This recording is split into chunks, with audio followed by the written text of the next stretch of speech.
Today we're going to talk about the Disney Alaskan cruise and what to know before you go. I'm Kim. I'm Brad. We're 626 Ohana, California, and we are excited to talk about this because we had an amazing Alaskan cruise. I think first we're going to start with things to do before you ever get to the cruise. Yeah, so we're going to go through every step of the way of the cruise in the way. Absolutely. All right, so let's go ahead and start with the first thing that you may want to do is the Ride Can app. So you can do that 72 hours before you arrive in Canada. It is no longer a requirement, but what can happen is it can put you in express lane, especially if you are arriving the same day as the embarkation day. Then you might really want that Arrive Can app and see if you can't get through immigration in the shorter express line. However, we don't recommend it because you never know, flights are going to be delayed. We've heard at Vancouver's airport there's been 45 minutes to an hour and a half delay. So if you were cutting it close, it may not be worth that stress. Especially if you're cutting it close, you may have to go through immigration, not once, but twice. So, and we're talking at the airport and once at the port. You'll go through Canadian immigration, then back through United States immigration. Let's go to our second item, which is booking your cruise.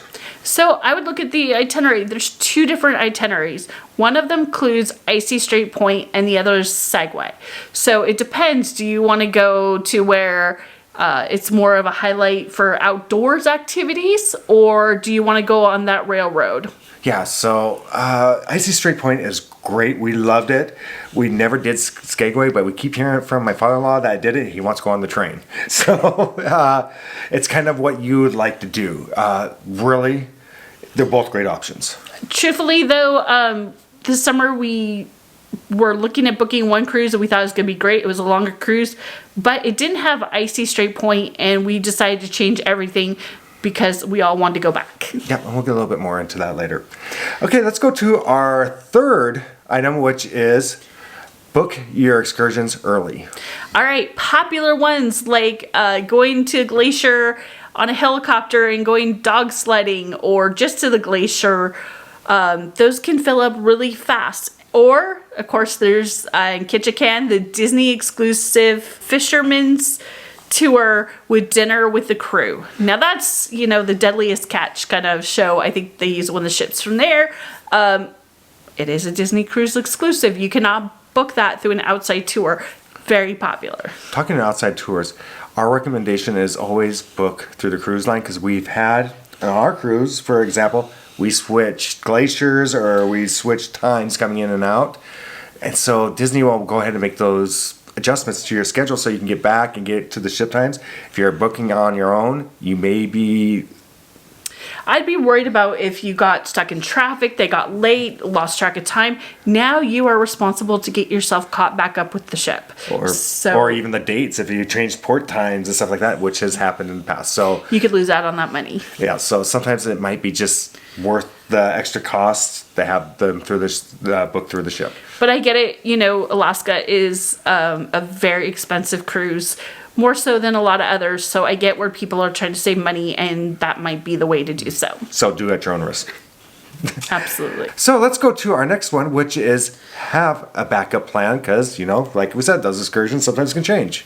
So what we mean is, especially like helicopter tours early, late in the season, sometimes those get into weather and they have to be canceled. Now, a lot of the other popular excursions may fill up. If you're taking your time trying to come up with a plan B, that's wasted time. If you've discussed as your group, hey, for some reason, if we can't go to this excursion because of weather, like the helicopters are one that gets canceled frequently. So I would say, hey, plan B, we want to go whale watching. So just when that happens, you can be, right on it and maybe fill up those last few precious spots. Okay, yeah. And on our cruise when we went, all the helicopter ones were canceled because of weather. So that was the beginning of June. So FYI, that's just a tip for us. Like I said, wouldn't want to be running around, scurrying around what's left while everybody else on the same excursion is doing the same thing. Okay. Another thing to take into consideration with excursions is a lot of them don't allow ECVs or medical equipment or anything like that. We were, for example, we went whale watching in Icy Strait Point, and this woman had I can't remember if it was an oxygenating machine or something that something had to be plugged in, in. and it had a certain connection. She talked to the vendor when we got there, and they're like, we can't accommodate this, we're sorry. And it was vital for her support in that moment, so it wasn't just an ECV. So they had to stay behind, which was unfortunate. Something you may not think about, but because we came across it, that's like, okay, make sure whatever medical needs you have and accessibility are able to be met. Yeah, so if you have any questions, call Disney, ask them, or even just read the full description, because some of them will say on there that this is Steep inclines, Yeah. or has a few steps, or no ECVs allowed, or they will allow wheelchairs or won't allow wheelchairs. So those are just things to take in consideration. Alaska could be a very physical cruise, depending if you want to get out and be adventurous. So very outdoorsy. But there are a lot of places that have really good accommodations that can help you around, especially like when we were talking to IC Straight Point. They had a little golf cart that went from the ship all the way down the pier, so you didn't have to walk. Let's go to our next tip, which is consider a late dinner. So we say this, there is an hour change after the first night, goes back 1 hour. So instead of 8 o'clock, it's like 7 o'clock dinner. If that's something that you could do, obviously, maybe with kids, you can't make that happen. But it is less crowded at night.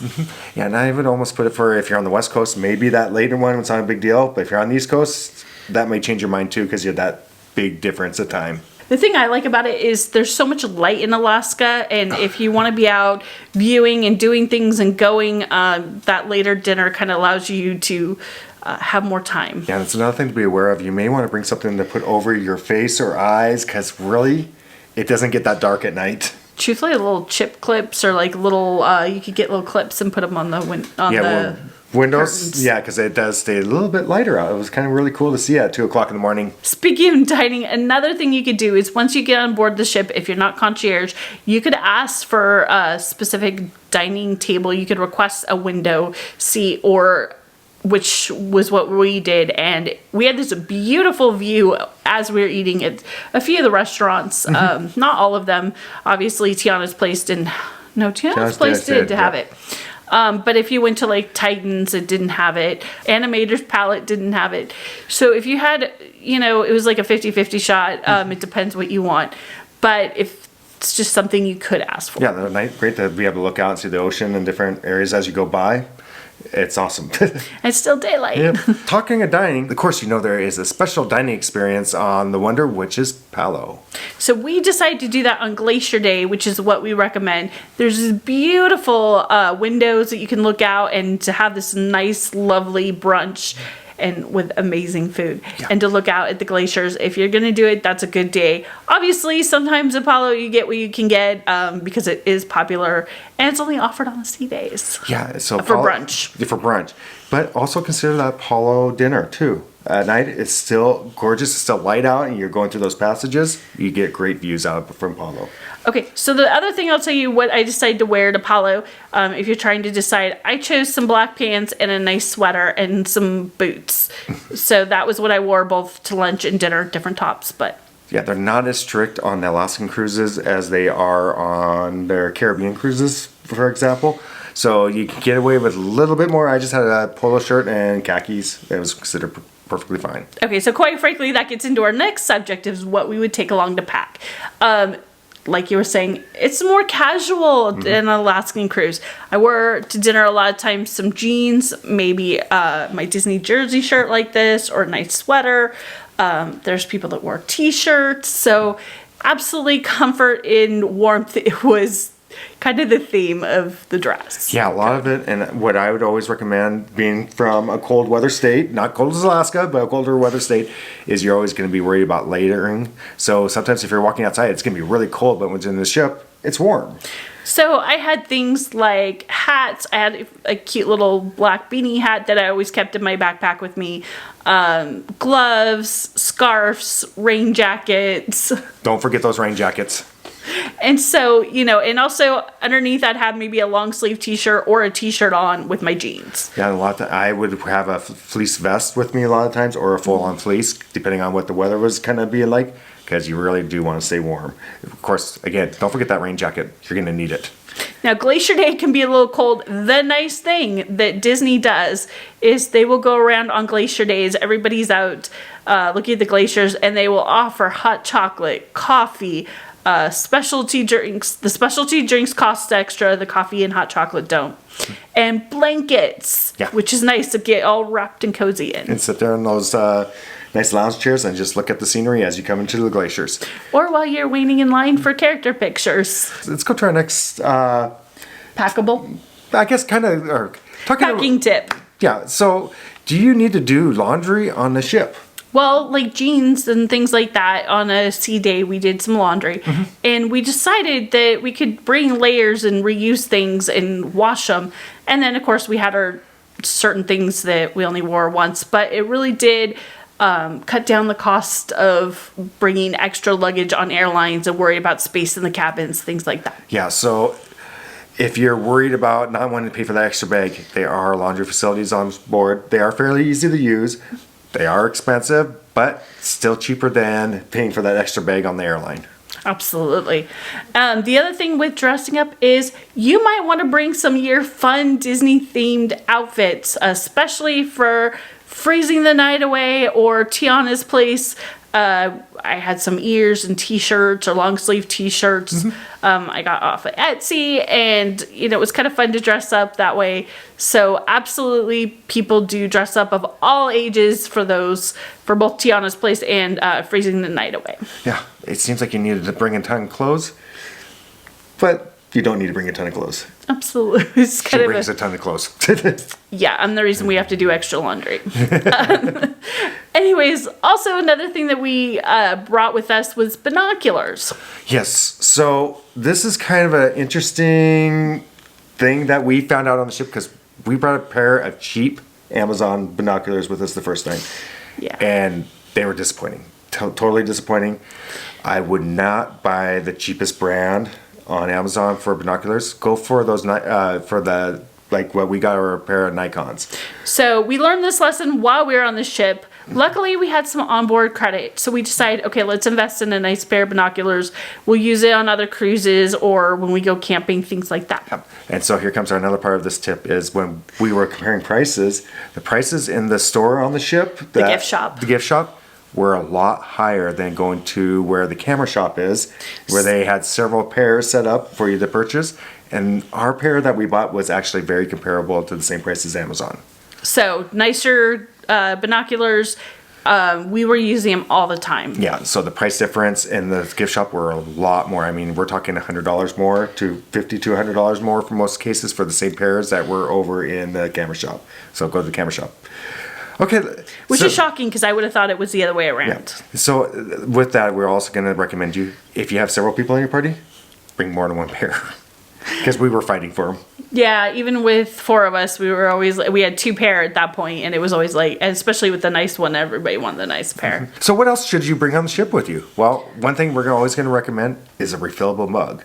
So that refillable mug is nice because they don't have a drink package like other cruise lines. You have to pay if you go up to a bar per drink. That can really add up really quickly. So you can go up to the pool deck, and they have the refillable station there with coffee, tea, sodas, juice. And what we really like about it is, and what we brought is actually big Yeti mugs. Put some ice and our drinks in it. They stay cold the whole day.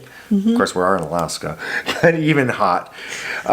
So it was nice to have that, not having to run up and back up and down do that all the time. If you decide to go watch a movie on the Wonder, you can decide to go upstairs, get your refillable mug, good sized drink, and then watch your movie. Yep. And it's just awesome, nice to have. So the other thing I would say about what to make sure that you have with you all times besides layers, I always kept a lounge fly with me, I think just for layers, so I'd have a scarf or a hat or something like that.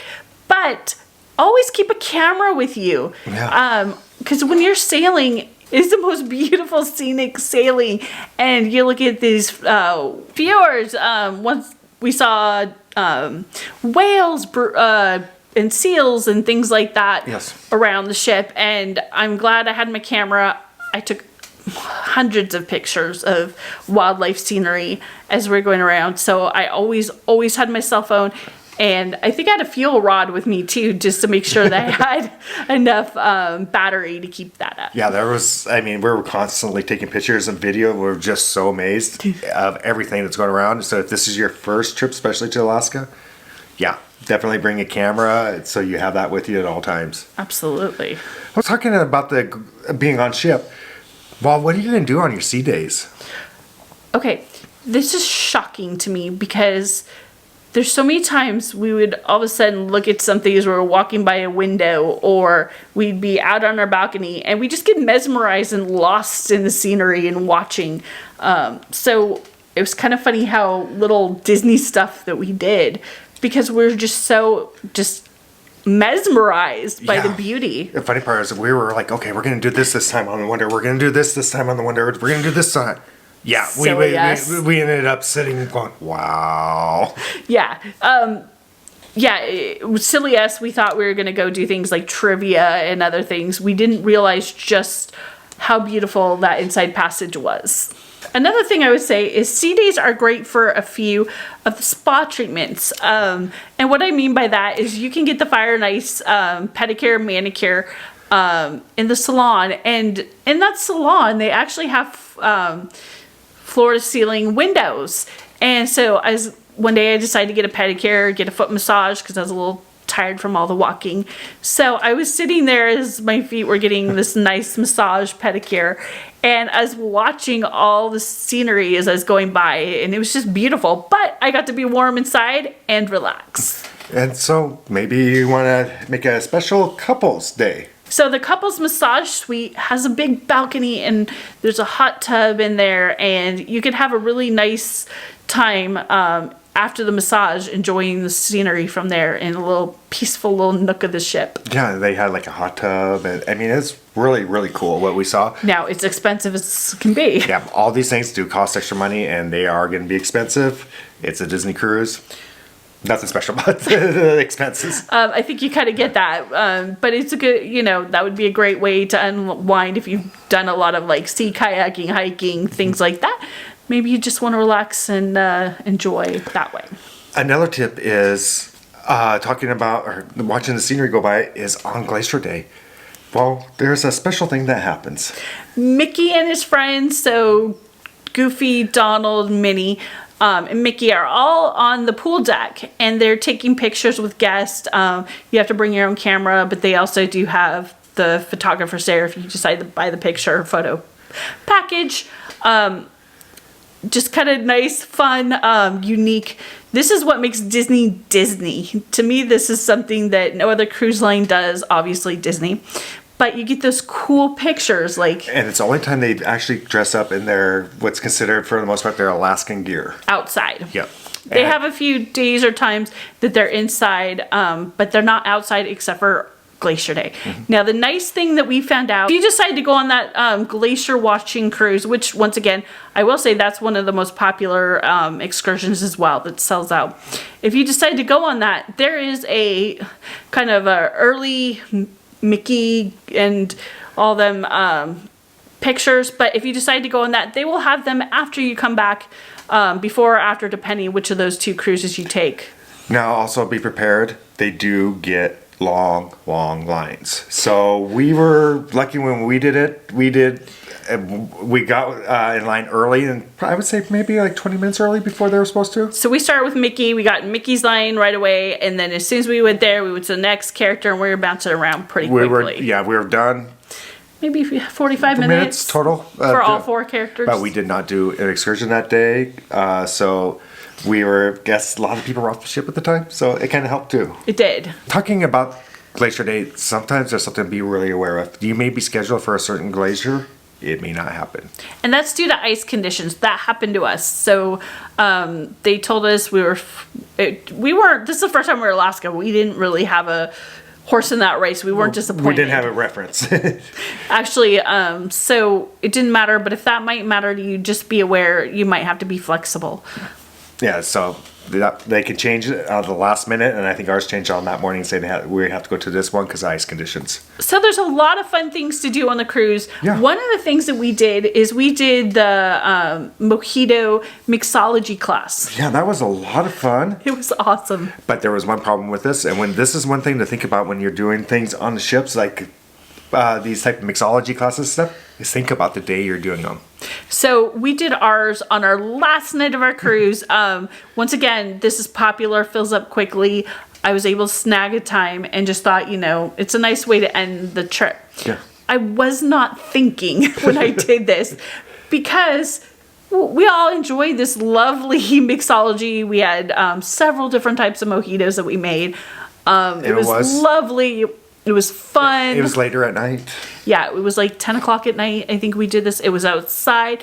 But our biggest problem was now we're drinking, we're having a good time, but we're going to have to get up really early in the morning to get off the ship. We thought about that when we were drinking them. Unfortunately, a person in one of our groups, well, he's like, I don't care. he had a good time and he was drinking everybody's drink. Yeah, so when people like stopping and having a little bit, realizing we're all going to have to be up early in the morning, he was finishing them off. So this gentleman was having the time of his life, but I'm pretty sure he was going to pay the next day, and that was going to be a rough disembarking day. I did like his wife, though. She was like, well, it's his decision. And we're like, ooh.